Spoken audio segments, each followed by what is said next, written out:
بسم اللہ الرحمن الرحیم۔ حضرات محترم، اللہ رب العالمین نے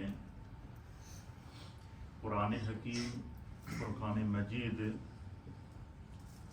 کی سورہ الانبیاء پارہ نمبر 17 ہے اور اس کی آیت نمبر 35 ہے۔ اس میں ارشاد فرمایا کل نفس ذائقۃ الموت، ہر نفس موت کو چکھنے والا ہے۔ نبلوکم بالشر والخیر فتنہ، اللہ فرماتا ہے کہ ہم تم کو بری اور اچھی حالت میں مبتلا کر کے آزماتے ہیں۔ وَإِلَيْنَا تُرْجَعُونَ، اور تم سب ہماری طرف لوٹنے والے ہو۔ اس آیت کے اندر بڑا خوبصورت پیغام ہے، اور وہ پیغام یہ ہے کہ انسان کو ہر حال میں اپنی موت کے لیے تیار رہنا چاہیے۔ پہلا پیغام یہ ہے۔ دوسرا پیغام یہ ہے کہ وَنَبْلُوكُمْ کہ اللہ فرماتا ہے کہ ہم تمہیں آزمائیں گے نیکی کے ساتھ بھی اور برائی کے ساتھ بھی۔ یعنی انسان کے جسم کے اوپر وارد ہونے والی مختلف جو کیفیات ہیں، اس میں اللہ فرماتا ہے کہ ہم انسان کو آزمائیں گے، اور اس آزمائش پر انسان کو ہر حال میں پورا اترنا ہے۔ آج آپ دیکھ رہے ہیں کہ اس وقت جو حالات حاضرہ ہیں، خاص طور پر ایک پلانٹک طریقے کے ساتھ ایک کنسپریسی تھیوری کو کریٹ کیا جا رہا ہے، اور اس ملک برطانیہ کے اندر مختلف شہروں میں ایک ناکام کوشش کی گئی ہے، جو کہ اللہ کے فضل سے ان کے جو دماغ کے اندر شر تھی وہ بے نقاب ہوئی ہے، لیکن تاہم بحیثیت مسلمان، بحیثیت انسان، بحیثیت فالوور آف قرآن اور فالوور آف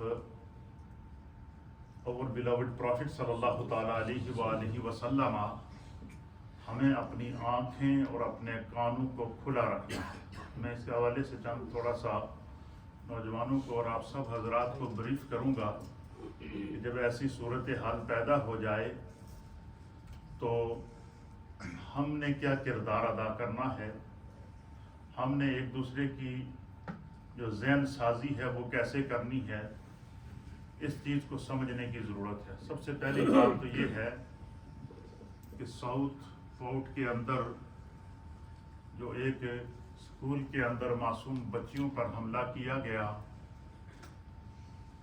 اور اس کو یہ رنگ دینے کی کوشش کی گئی کہ شاید یہ کسی مسلمان نے کیا۔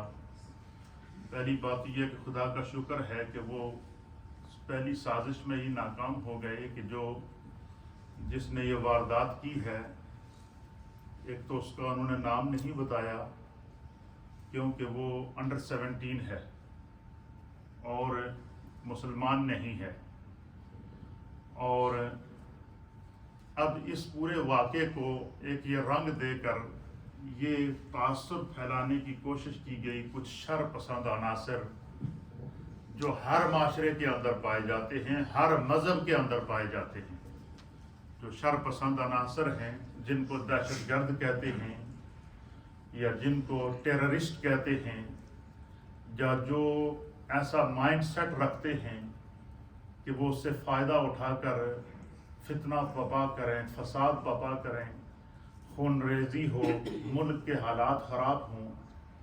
ایسے حالات میں ہم سب کو سمجھنے کی ضرورت ہے۔ آپ دیکھیں کہ ابھی پچھلے جو ہے وہ 2-3 دنوں سے مسلسل آپ دیکھ رہے ہیں کہ مختلف شہروں کے اندر، بریڈ فورڈ کے اندر، اسی طریقے سے آگے جو ہے وہ مختلف علاقوں کے اندر کوشش کی گئی. لیکن اس کے لیے سب سے پہلی بات جو ضروری ہے سمجھنا، جب بھی آپ اپنے علاقے کے اندر جہاں آپ موجود ہیں یا آپ کے علاقے کی کسی مسجد کے اندر اس طرح کے شر پسند عناصر کو اگر آپ دیکھیں، سب سے پہلا کام ہم نے کیا کرنا ہے کہ ہم نے بجائے اس کے کہ ہم کو کاؤنٹر اٹیک کریں، ہم ان کو جواب دیں، فوری طور پر پولیس کو انفارم کریں، انتظامیہ کو انوالو کریں.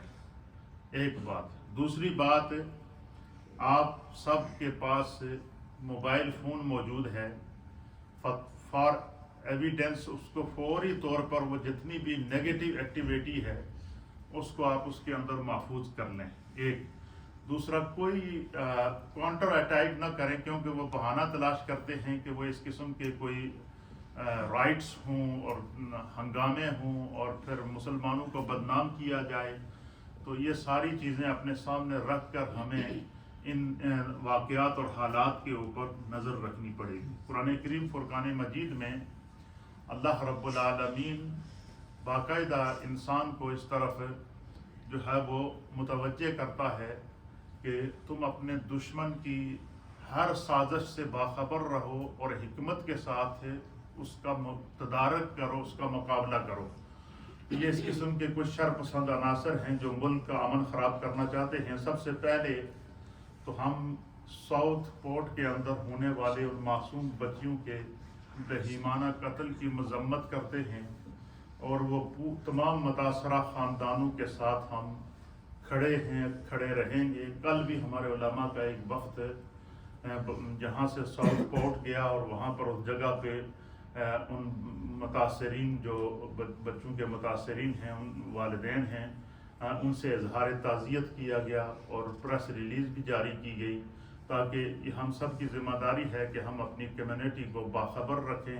اس لیے کوئی کسی بھی قسم کی کوئی شر پسندی ہوتی ہے تو آپ نے حکمت سے کام لینا ہے. ہاں البتہ کوشش ایسی کریں، ایسی کوشش نہ کریں کہ کہیں کوئی موت کی صورت بن جاتی ہے اور پھر ٹکراؤ ہو جاتا ہے. اس میں بھی بڑی حکمت عملی کے ساتھ اپنے آپ کو بچاؤ کی صورت میں رکھنا ہے، اپنے سینٹروں کی، اپنے گھروں کی، اپنے علاقوں کی، اپنے کاروبار کی. جو آپ لوگ کو اللہ تعالیٰ نے اس ملک میں نعمتیں عطا کی ہیں، ان کو بجائے اس کے کہ ہم کسی پرابلم میں ڈالیں، ہمیں ان کو بڑی حکمت عملی کے ساتھ ٹیکل کرنا ہے. اس لیے ان تمام چیزوں کو اپنے سامنے رکھتے ہوئے پوری ہوش و حواس کے ساتھ، اور خاص طور پر ہمارے جو نوجوان ہیں وہ جب کہ اس قسم کے جب رائٹس ہوتے ہیں یا فسادات ہوتے ہیں یا ہنگامے ہوتے ہیں، وہ جذبات میں آ جاتے ہیں، تو پھر جو ہے وہ خون خرابے تک بات چلی جاتی ہے. تو اس لیے انتہائی احتیاط کی ضرورت ہے. آج سنڈے کا دن ہے، زیادہ تر آپ لوگ اپنے گھروں میں رہیں، باہر جانے کی کوئی ضرورت نہیں ہے. مسجد میں آئیں، نماز پڑھیں، ماحول کے اوپر نظر رکھیں، لیکن کوشش یہ نہ کریں کہ باہر ٹولیوں کی شکل میں کھڑے ہو جائیں. ہاں البتہ ان تمام حالات کے اوپر نظر رکھنا یہ ہم سب کی ذمہ داری ہے. اس کو آپ لوگ سمجھنے کی کوشش کریں. یہ بس اتنی بات سمجھیں کہ یہ ایک پری پلان سازش ہے تاکہ اس ملک میں ہنگامے برپا ہوں. ہم اسی طریقے سے اس درد کو محسوس کرتے ہیں ان بچیوں کی جو ہمارے ملک، اس ملک کے اندر جن بچیوں کو جو ہے وہ ظلماً قتل کیا گیا، ان بچیوں کا درد ہم اسی طرح محسوس کرتے ہیں جس طرح غزہ کے اندر چھوٹے چھوٹے بچوں کا خون اور ان کی تکلیف کو محسوس کر رہے ہیں. کیونکہ اللہ تعالیٰ نے قرآن حکیم فرقان مجید کے اندر ارشاد فرمایا کہ من قتل نفسا بغیر نفس او فساد فی الارض فکأنما قتل الناس جميعا. فرمایا کہ جس نے کسی ایک انسان کو، آپ کو دیکھیں قرآن کریم یہ کوئی اس کو انوائٹڈ کاماز کے اندر مسلمان کے ساتھ بریکٹ نہیں کر رہا ہے یا اہل ایمان کے ساتھ بریکٹ نہیں کر رہا ہے، بلکہ انسانیت کی بات کر رہا ہے. قرآن ہیومینٹی کی بات کر رہا ہے. قرآن بتا رہا ہے من قتل نفسا بغیر نفس، جس شخص نے کسی ایک جان کی، چاہے وہ مسلمان جان ہو یا غیر مسلم جان ہو، مرد کی جان ہو یا عورت کی جان ہو، جس نے کسی بے گناہ کو قتل کیا، اللہ فرماتا ہے کأنما قتل الناس جميعا. اور اسی کے ساتھ دیکھیں اللہ تعالیٰ کی حکمت ہے، تو پہلے بغیر کسی وجہ سے کسی بے گناہ کو قتل کی مذمت کی گئی، او فساد فی الارض، یا جس نے زمین پر فساد پھیلایا، جس طریقے سے کہ ابھی آپ دیکھیں مختلف رائٹس ہو رہے ہیں، مختلف جگہ کے اوپر شر پسند عناصر جو ہے وہ لوگوں کو متنفر کرنے کے لیے، کمیونٹیوں کو آپس میں ٹکرانے کے لیے، اور لوگوں کو اس فسادات کی طرف لے جانے کے لیے پوری ایک تھیوری تیار کی گئی ہے. اور اس وقت آپ پورے ورلڈ کے اندر دیکھ رہے ہیں جتنا ظلم و ستم ہو رہا ہے، جو کچھ بھی ہو رہا ہے، یہ ایک تھیوری کے تحت ہو رہا ہے، اور پھر ایک منصوبے کے تحت جو ہے وہ اس طرح کے واقعات کر کے، کیونکہ ہمارے نوجوان ہیں یہ جذباتی ہو جاتے ہیں اور یہ حالات اور واقعات کو سمجھتے نہیں ہیں، اس لیے ہمیں جو ہے وہ حکمت عملی کے ساتھ، تدبر کے ساتھ، سوچ اور سمجھ کے ساتھ، تھنکنگ کے ساتھ حالات کا مقابلہ کرنا ہے. تو آپ تمام دوستوں کی خدمت میں گزارش ہے کہ جب بھی ایسے جو معاملات جو اس وقت ہمیں درپیش ہیں، تو ان کو آپ سمجھنے کی کوشش کریں، اپنے آپ کو کسی بھی قسم کی نیگیٹو اس کے اندر انوالو کرنے کی کوشش کریں. اللہ فرماتا ہے کہ جس نے کسی ایک نفس کو قتل کیا یا زمین پر فساد برپا کیا، کأنما قتل الناس جميعا، وہ ایک انسان کا قتل نہیں ہے، وہ پوری انسانیت کا قتل ہے. اب یہ پیغام قرآن ہے، یہ پیغام خدا ہے، یہ پیغام ہے ہمارے پیارے نبی حضرت محمد مصطفیٰ صلی اللہ تعالیٰ علیہ وآلہ وسلم کا، کہ اسلام کسی بھی جان کو بغیر کسی عذر کے، بے گناہی میں، بغیر کسی جرم کے قتل کرنے کی مذمت کرتا ہے. یہ ہمارا دین ہے. This is the message of دین، یہ پیغام ہے. اس لیے ہم ان بچیوں کی، بے گناہ بچیوں کے درد کو ان کے پیرنٹس کے ساتھ تعزیت کا اظہار کرتے ہیں، ان کی مذمت کرتے ہیں، اور ہم ان کے درد کو اسی طرح محسوس کر رہے ہیں جس طرح بے گناہ غزہ کے اندر چھوٹے چھوٹے بچوں کے ٹکڑے ہم نے دیکھے ہیں، اور لیکن اس کو اس طریقے سے کور نہ کیا گیا، اس طریقے سے ان کو پروٹیکشن نہ دی گئی.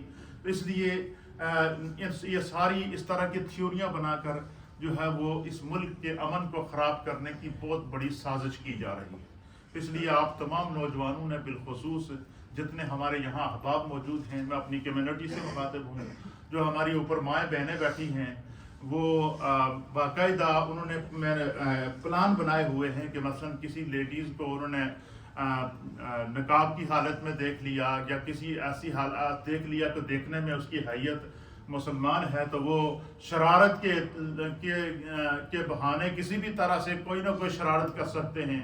یا اللہ تعالیٰ کے فضل سے ہم مسلمان ہیں، اور اللہ تعالیٰ نے ہمیں پیارے آقا علیہ الصلوۃ والسلام کی سنت اور سیرت پر عمل کے صدقے ایسی حیت عطا فرمائی ہے کہ آپ دنیا کے کسی بھی ملک میں چلے جائیں، آپ کو پہلی نظر سے ہی پہچان لیں گے کہ یہ نبی پاک کے ماننے والے ہیں، یہ رسول اللہ سے محبت کرنے والے ہیں. اسی لیے اللہ تعالیٰ نے قرآن میں فرمایا کہ لَقَدْ كَانَ لَكُمْ فِي رَسُولِ اللَّهِ أُسْوَةٌ حَسَنَةٌ، کہ تمہارے لیے میرے رسول کی زندگی ایگزامپل ہے. اس لیے اپنی زندگیوں کو تبدیل کریں، نبی پاک کی زندگی کے مطابق ڈالیں. خدا ہماری حفاظت کرے گا، اللہ تعالیٰ سب کی حفاظت کرے گا. ایک بات یاد رکھیں، جہاں بھی آپ اس قسم کے رائٹس دیکھیں، کاؤنٹر اٹیک نہ کریں. کاؤنٹر اٹیک اگر کریں گے تو ان دشمن کو، شریروں کو، دہشت گردوں کو اور شر پھیلانے والوں کو بہانہ مل جائے گا. وہ بہانہ تلاش کرتے ہیں کہ تاکہ معاشرے کا امن خراب کیا جائے، اسلام کو بدنام کیا جائے، مسلمان کو بدنام کیا جائے.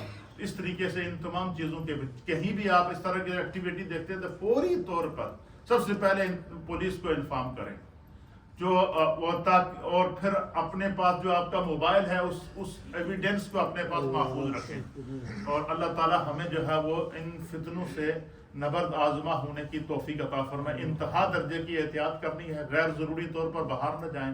ہمارے اکثر نوجوانوں کی عادت ہوتی ہے کہ باہر گلیوں میں کھڑے ہو جاتے ہیں، گپ شپ کرتے ہیں.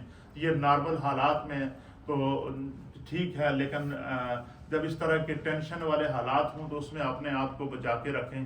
ہاں البتہ یہ ہے کہ چھٹیاں ہیں نا آپ لوگوں کو، لیکن اس کا مطلب یہ نہیں کہ آپ، بلکہ جب مشکل کے دن آئے نا اس وقت پتہ چلتا ہے ایمان کی طاقت کا. تو آپ تمام دوستوں کی خدمت میں گزارش ہے کہ بجائے گھر میں بیٹھنے کی اتنا کام کرو کہ 5 وقت کی نماز آن کے مسجد میں پڑھو. جس طرح جمعے میں ہماری مسجد بھری ہوئی نظر آتی ہے، اس طرح نمازوں میں ہماری مسجد بھری ہوئی نظر آئے. اس سے ہمیں کیا ہوگا؟ ایک دوسرے کا حوصلہ بنیں گے. دوسرا کیا ہوگا؟ اللہ تعالیٰ نماز کی برکت سے، دین کی برکت سے، ذکر اللہ کی برکت سے آفتوں کو، مصیبتوں کو ٹال دیتا ہے. اب یہ جو قرآن میں اللہ نے فرمایا کہ ہم تمہیں اچھی اور بری جو ہے وہ طریقے سے آزمائیں گے، تو اس کے بارے میں علماء اور محدثین نے لکھا کہ ہم تمہیں اچھی اور بری حالت میں مبتلا کر کے آزمانے والے ہیں. تو اس کا کیا معنی ہے؟ اس کی تفسیر کے اندر امام فخر الدین رازی رحمۃ اللہ علیہ نے تفسیر کبیر کے اندر لکھا کہ اس آیت میں بری حالت سے مراد دنیا کی تکالیف ہیں. ہر انسان کسی نہ کسی بیماری میں مبتلا ہے یا کہ نہیں؟ کسی نہ کسی تکلیف میں مبتلا ہے کہ نہیں؟ بری حالت سے مراد یہ ہے کہ دنیا کی تکالیف ہیں، مصائب ہیں جو مسلمانوں پر وارد ہوتی ہیں، جیسے فقر ہے، تنگ دستی ہے، بیماری ہے، ناگہانی آفات ہیں، سیلاب کی صورت میں، زلزلوں کی صورت میں، بیماریوں کی صورت میں، وائرسز کی صورت میں، مختلف آزمائشوں کی صورت میں اللہ تعالیٰ کیا کرتا ہے؟ آزماتا ہے.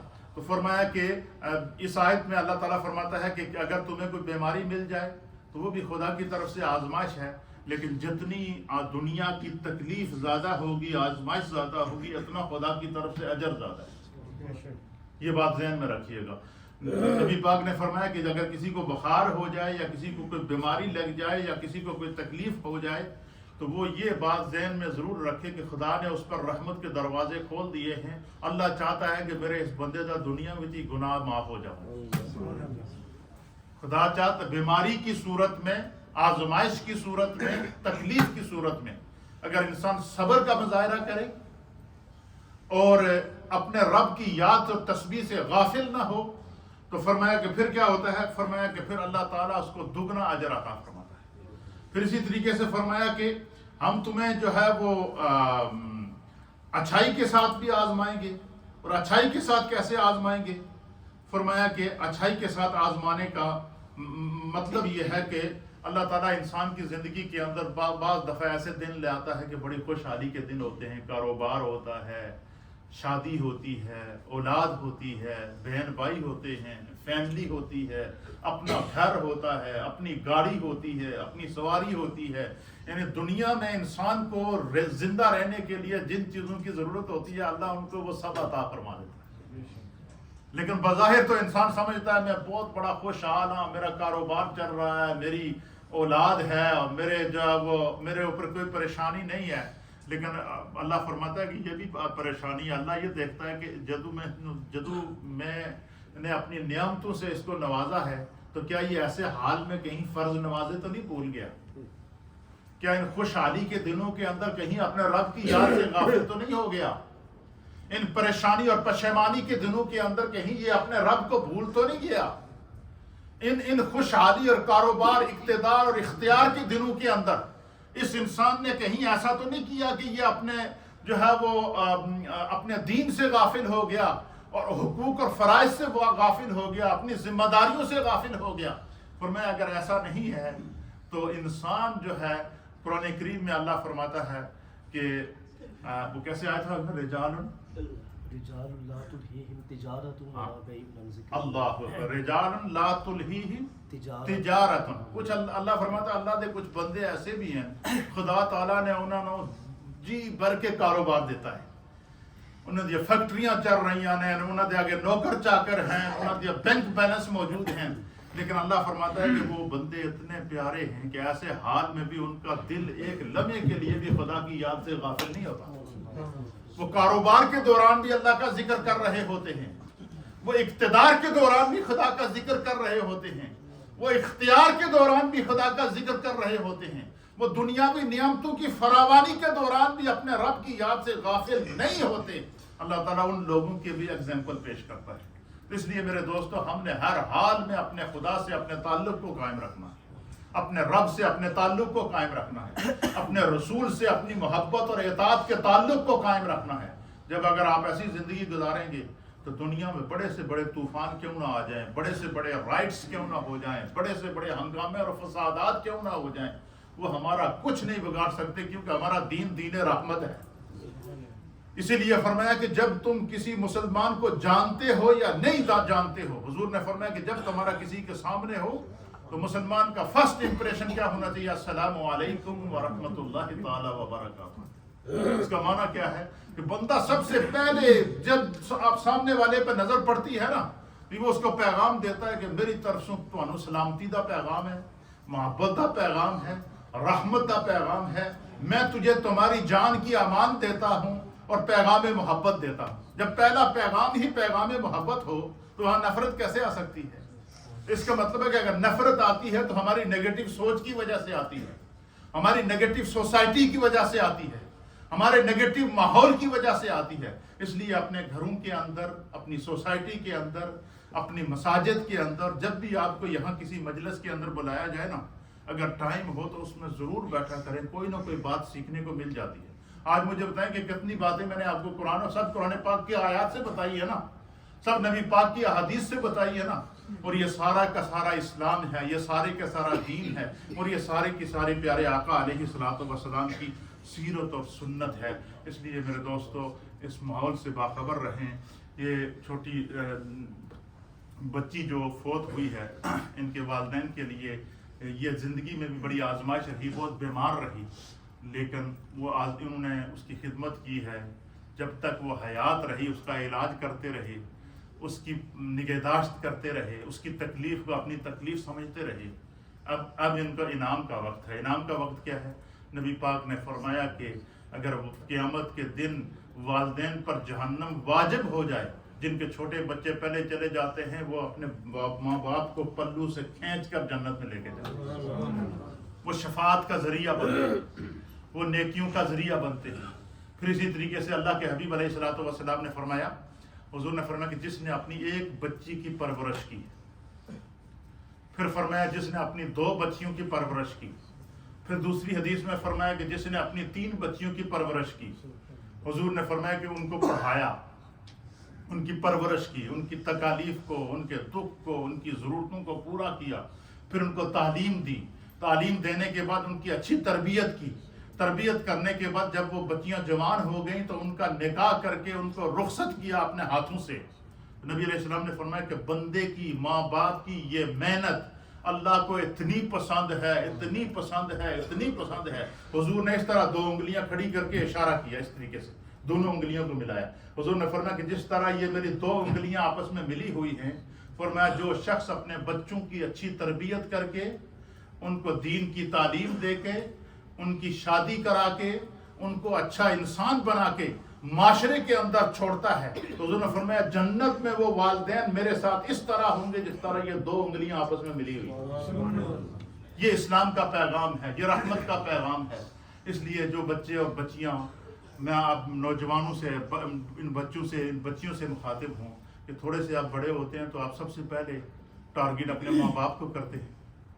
آپ کی خواہش ہوتی ہے ہم اپنے ماں باپ کی بات نہ مانیں، اپنے دوستوں کی بات مانیں، غلط سوسائٹی کی بات مانیں۔ اس لیے میرے دوستوں یہ زندگی عارضی ہے۔ آپ مجھے بتائیں کہ جب بھی کوئی آزمائش آتی ہے تو سب سے پہلے زبان سے ماں کا اور باپ کی حلف کا لفظ نکلتا ہے یا نہیں نکلتا ہے؟ اس لیے اپنی زندگیوں کو تباہ نہ کریں، کوآرڈینیشن کے ساتھ زندگی گزاریں، ماں باپ کے مشورے کے ساتھ زندگی گزاریں۔ ماں باپ اگر دیکھیں، کوئی بھی ماں باپ وہ کسی اور کے لیے تو برا چاہ سکتے ہیں، اپنی اولاد کے لیے کبھی ماں باپ برا نہیں چاہیں گے۔ اگر آپ کے والدین آپ کو کوئی مشورہ دیتے ہیں کہ بیٹا یہ جگہ بہت اچھی ہے، یہاں ہم آپ کی شادی کرانا چاہتے ہیں، آپ تھوڑی دیر سوچیں کہ میں جو دنیا میں آیا ہوں، مجھے اللہ نے عزت بھی دی ہے، جوانی بھی دیا ہے، کاروبار بھی دیا ہے، اور میں آج اس وقت معاشرے میں اپنی بات منوانے کی پاور رکھتا ہوں، تو بندہ یار یہ سوچے نا کہ مجھے یہ وجود کس نے دیا؟ میرے ماں باپ نے دیا ہے۔ مجھے اس مقام تک کس نے پہنچایا؟ میرے ماں باپ نے پہنچایا ہے۔ میرے ساتھ ایسی محنت کس نے کی ہے؟ میرے ماں باپ نے کی ہے۔ تو اگر میرے ماں باپ اس وقت مجھے مشورہ دے رہے ہیں کہ یہ تیری زندگی کا بہترین پہلو ہے، ہم چاہتے ہیں کہ جوانی میں بھی تیری زندگی سکون سے گزرے، تو ایک لمحے کے لیے آپ سوچیں کہ کبھی آپ کے ماں باپ آپ کو غلط مشورہ نہیں دیں گے، کبھی بھی غلط مشورہ ماں باپ نہیں دیں گے۔ نہ ماں بیٹی کو غلط مشورہ دے گی، نہ بیٹے کو دے گی، نہ باپ بیٹی کو غلط مشورہ دے گا، نہ باپ بیٹے کو غلط مشورہ دے گا۔ اس لیے جب بھی کبھی گھروں کے اندر زندگی گزارنے کا معاملہ ہو تو آپ لوگ کوشش کیا کریں کہ اپنے ماں باپ کی، بہن بھائیوں کی، فیملی کی رائے کو بیچ میں ضرور شامل کریں. وہ شخص بدقسمت ہے کہ جو بڑا ہو کر ماں باپ کا نافرمان ہو جائے، ماں باپ کا دل دکھائے. اس سے زندگی بنتی نہیں ہے، زندگی بگڑتی ہے. اللہ تعالی ہمیں دین سمجھنے کی توفیق عطا فرمائے. پہلے اذان، پھر فاتحہ اور پھر دعا، اور پھر سنتیں، اور پھر جو ہے وہ اوپر کھانا ہوگا نماز کے بعد.